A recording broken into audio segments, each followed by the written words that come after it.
Why were you late, if I may ask? You just did. I fell among bad companions, but I managed to escape. So, did I blow my chances due to insufficient punctuality? I'm reserving judgment. My editor-in-chief wants you on this paper. I like Clint. In fact, my entire staff seems to have been struck dumb with awe at the very thought of your presence in the building. You are a legend in your own time, Mr. Hayes, and we here at the Banner are quite prepared to invest in that. The question seems to be, are you? Well, I'm an investigative reporter. I don't invest in legends. And it's Mel. M-E-L. Mel, I'm well aware of your reputation as a charmer and writer. What seems to be in question is your dedication to your craft. Who the hell do you think I was named after? I have no idea. Is it relevant? I seem to remember there was a Saint Mel. You better believe it. St. Mel was a fellow traveler of St. Patrick, which made it legitimate for my mother. As far as my dad was concerned, I was named after Mel Ott. Mel Ott. The New York Giants, 1926-1947. A gentleman and a hell of an outfielder. I met him once. I never saw him play. So you were named for a ball player. Oh, of course you were. Your father was a sports writer. A Giants fan. So one of the best things about my childhood is when he'd show up at noon recess on the other end of the chain-link fence at St. Ignatius Playground, and I knew he'd sprung me, and we were headed for the game. I could count on that. 10, 15 spring afternoons every year. Twice in my life, I saw my old man cry. When they shot John Kennedy. And one morning, I was about 13. He picked up the newspaper and saw that Mel Ott had died in a car crash someplace in the south. It was a single column, front page. And my father stood there, tears running down his face. Not a sound out of him.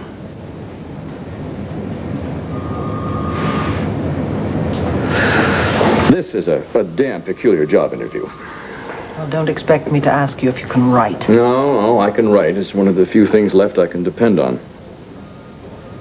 Let me hear your thoughts on dedication. In that area, I have two role models. In 20 years, Ott hit .304, including 511 homers and 1,861 RBIs, and my dad never missed a deadline his entire working life. That's dedication to craft.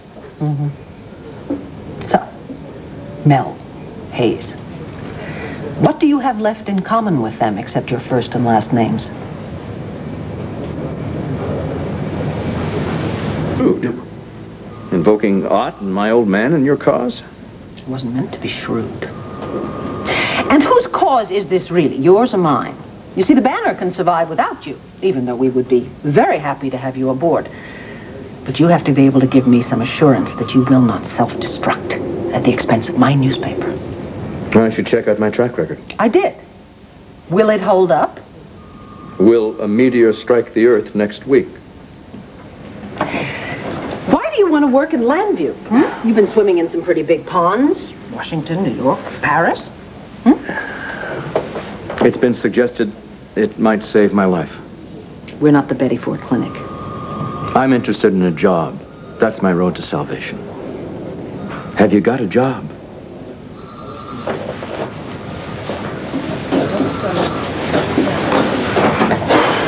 You know, you can't blame me for being suspicious. If all you want is to get out of Washington, you could have had your pick of a lot of newspapers who have many more awards on their walls. Does the name Ed Kranepool mean anything to you? Let me hazard a guess. Another ball player. Yeah, he was the first Met. What Ott was to my father, Kranepool was to me. Ed Kranepool played in 1962 in the worst ball club in Major League history. And 7 years later, he was a world champion. I don't think the Banner is the worst in the league. Not by a long shot. But you're not world champions either. You want awards? and give me a desk when I need one, an unlimited supply of notebooks, and absolute, unqualified support of every word I write, and I'll see to it that you get the pennant, and then some. Drink doesn't seem to have affected your self-confidence. So how about it, Vic? I see. Now you're putting your own conditions on the table. It's pretty basic stuff. Oh, the desk and the notebooks, yes. The unconditional support has to be earned. I see it as an act of faith. If I'm prepared to fall on a grenade for you and your paper, I want to be sure you do the same thing for me. Even if that includes taking a lot of flack from your friends and family. Not to mention your lawyers. Especially your lawyers. Can you handle that? Who is interviewing whom? It's congenital. Something you should know about me. I'm not impressed with authority. Oh, really? I could have guessed that. I've seen a lot of empty suits in my day. Anyone can call themselves a publisher. Well, you can't be too careful. Sure you can. Miss all the fun? No joy in Mudville? May I ask you a personal question? How personal? Did you ever play ball? Yeah, high school, college. Were you any good? Yep. No professional aspirations then? I was scouted by the Mets. I could taste it there for about 10 seconds. What happened? That's the oldest story in the book. I couldn't hit a major league curve. Good. Then you'll know better than to ever throw me one. Because I'll take you downtown if you do. Can you handle that, Hayes?